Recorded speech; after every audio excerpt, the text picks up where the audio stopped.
ये कहानी है एक छोटे से सुंदर गांव की, जहां चारों तरफ हरियाली फैली हुई थी। खेतों के बीच से एक साफ सुथरी नदी बहती थी और सुबह सुबह पक्षियों की मधुर चहचहाहट वातावरण को संगीत से भर देती थी। उसी गांव में एक आदमी रहता था जिसका नाम था रामू। रामू बहुत गरीब था।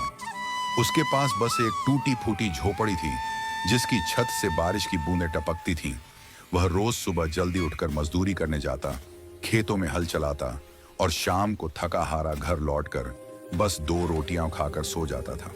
रामू अक्सर रात को आसमान के तारों को देखता और सोचता, काश मैं भी अमीर बन जाता। फिर मैं गांव के हर गरीब की मदद करता, बच्चों को पढ़ाता और सबको खुश रखता। लेकिन उसके पास कुछ भी नहीं था, न जमीन न पैसा, बस एक ईमानदार और मेहनती दिल। एक दिन तपती धूप में जंगल की ओर जाते हुए रामू के पैर के नीचे कुछ सख्त चीज पड़ी। रामू सोचने लगा, ये क्या हो सकता है। उसने जमीन खोदनी शुरू की। पसीने से तरबतर सांसें फूली हुईं। अचानक जमीन से एक पुराना काई से ढका हुआ संदूक निकला। रामू ने डरते डरते उसे खोला। अंदर चमकते हुए सोने चांदी के सिक्के, मोती की मालाएं और पुराने गहने भरे हुए थे।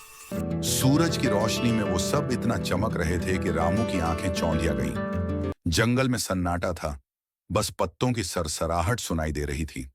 अचानक एक बड़ा बंदर पेड़ से कूद कर आया और सीधे संदूक पर बैठ गया। उसने दांत दिखाए और गुर्राया, ऊ ऊ आ आ। रामू थोड़ा पीछे हटा, लेकिन हिम्मत जुटाकर बोला, अरे बंदर भैया, ये मेरा है, यहां से जाओ। बंदर हंसने लगा, जैसे कुछ समझ गया हो। फिर उसने इशारा किया और रामू को एक बड़े पेड़ की ओर ले गया। वहां पेड़ के नीचे और भी खजाने दबे हुए थे, जैसे कोई पुराने राज का खजाना। रामू समझ गया कि यह कोई जादुई या ऐतिहासिक रहस्य है। उसने मन ही मन सोचा, यह सिर्फ मेरा नहीं, पूरे गांव का है। रामू गांव लौटा। उसके चेहरे पर चमक थी, पर दिल में डर भी।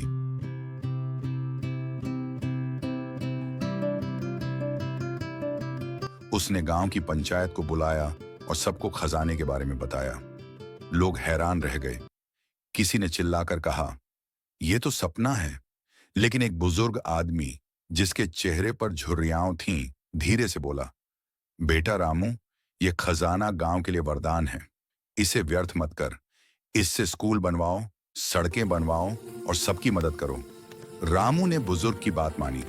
उसने गांव में एक बड़ा स्कूल बनवाया जहां बच्चे खुशी खुशी पढ़ते थे।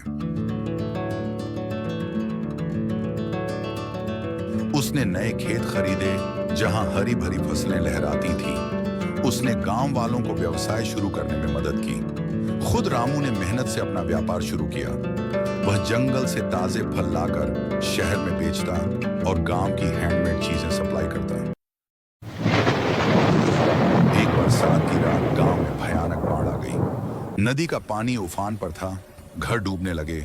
लोग चिल्ला रहे थे, बचाओ बचाओ। रामू ने अपना नया ट्रैक्टर निकाला जो उसने खजाने से खरीदा था। वह पानी में कूद पड़ा।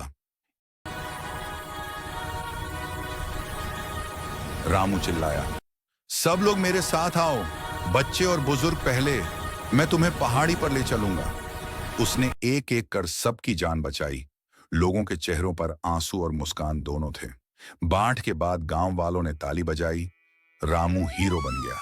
समय बीतता गया और अब रामू गांव का सबसे अमीर आदमी बन गया। उसके पास बड़ी हवेली थी जहां फूलों की बगिया थी।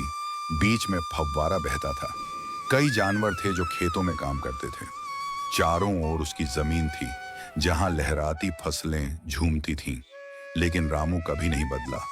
वह हमेशा गरीबों की मदद करता, बच्चों को मिठाइयां बांटता और गांव के त्योहारों में सबसे आगे रहता। गांव के बच्चे उसे प्यार से अंकल रामू बुलाते और शाम को उसके आंगन में बैठकर उसकी कहानियां सुनते, जैसे ये वही कहानी जो अब तुम सुन रहे हो। इस तरह मेहनत, ईमानदारी और दया के बल पर रामू गरीब से अमीर बन गया।